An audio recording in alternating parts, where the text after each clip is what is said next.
Hello and welcome to this episode of the Metal Verbalizers podcast.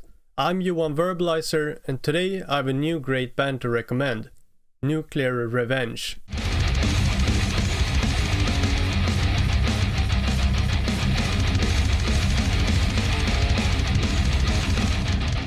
I would describe the genre of Nuclear Revenge to be a form of black thrash metal.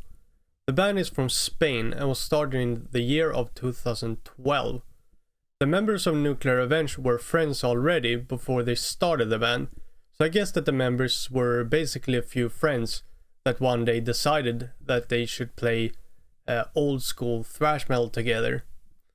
The main influences that have inspired the sound of Nuclear Revenge include the Teutonic thrash metal bands, especially bands like Sodom and early Creator, as well as bands like Bathory, Destroyer 666 and Niflheim. Some of the songs by Nuclear Revenge that have the most listeners are some of the nameless ones: Agonic Tormentor, Ancient Rites, We the Bastards, and Nuclear Revenge, which is the name of the band as well. If you ask me, I would say that the influences that I previously mentioned are quite prominent in these songs. A song like Agonic Tormentor makes me think of Sodom a little more, and a song like Nuclear Revenge makes me think of early Creator a little more.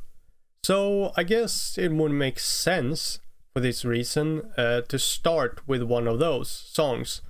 Which one depends on if you generally prefer Sodom or Creator. Like I said, if you prefer Sodom, I would recommend maybe starting with a song such as Agonic Tormentor. And if maybe you prefer Creator a little bit more than Sodom, I would maybe recommend maybe starting with a song like Nuclear Revenge. And if you're like me, who pretty much likes Sodom and early Creator pretty much equally, then I guess any of those songs that I mentioned would be a great introduction to a band like Nuclear Revenge. The ambition and approach of Nuclear Revenge is about, paying homage to the old days and to the old school metal bands, like those I mentioned earlier. It's about making real and genuine metal in the vein of these bands. And Nuclear Revenge also has the same approach to how they look. The band wants to look the same as they sound, which in this band's case means pretty much chains, leather, and spikes. I'm sure you get the idea. And the same also applies to things like the band's logo and the band's album covers. The subjects that the lyrics of Nuclear Revenge deal with tend to revolve around things like historical events, old tales, ancient demons, and pretty much all kinds of things relating to metal in one way or another. And the name of the band originates from the Fukushima accident and the events that took place there, which happened the same year that Nuclear Revenge started. The members decided to name the band Nuclear Revenge after the accident. Because of the accident, they wanted a name that included the word nuclear. And after a while of thinking, eventually the members agreed that Nuclear Revenge would be a good name for the band. I would say that Nuclear Revenge has been pretty active since they started.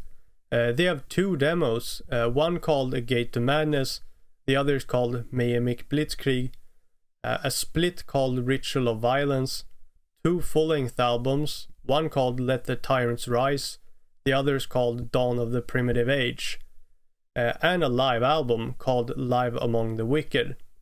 In other words, they have released something every second year, actually a little more even, which is pretty good. Nuclear Revenge doesn't have an EP, but Nuclear Revenge does have a live album, which is kind of interesting to me, considering that these are two things that seem pretty uncommon nowadays, and it's usually the opposite, at least according to my experience, it is. Most bands seem to have at least one EP, and very few bands make live albums nowadays.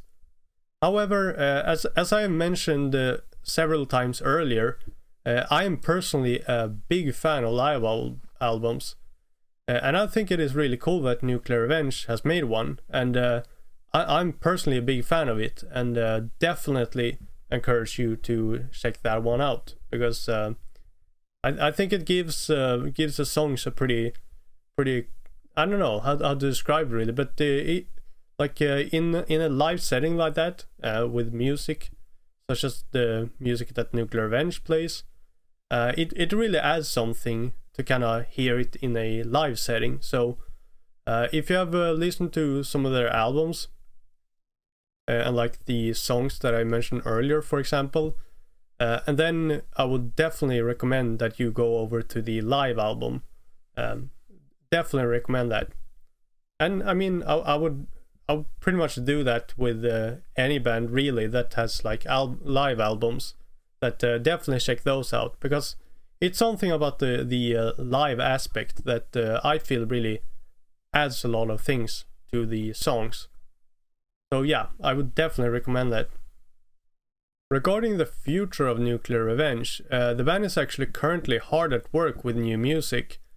It is not confirmed yet whether this will be in the form of an EP, or if it will be a full-length album. But regardless, Nuclear Revenge has promised that we can expect new music from them very soon. Exactly what very soon means, I couldn't tell you. I do not know. But the band did tell me that they will have new music soon. So I guess we're just gonna have to wait and see what's gonna happen. I definitely recommend you to keep your eyes open, of course. And also another thing that I would like to mention is that Nuclear Revenge has recently released a cassette version of their live album that I mentioned earlier. This cassette release includes things like an A3 poster and a metallic pin. So this is definitely something that I would recommend you to look into as well. Having said that, I believe this is a great way to end the episode. We at Verbalizers really appreciate that you've been listening to this episode until the end. And if you enjoyed this episode, then it would be great if you'd like to give us a follow and help us spread the word. This way you can support both us as a podcast, but also the bands that we're verbalizing. We will be back next week with more verbalizing.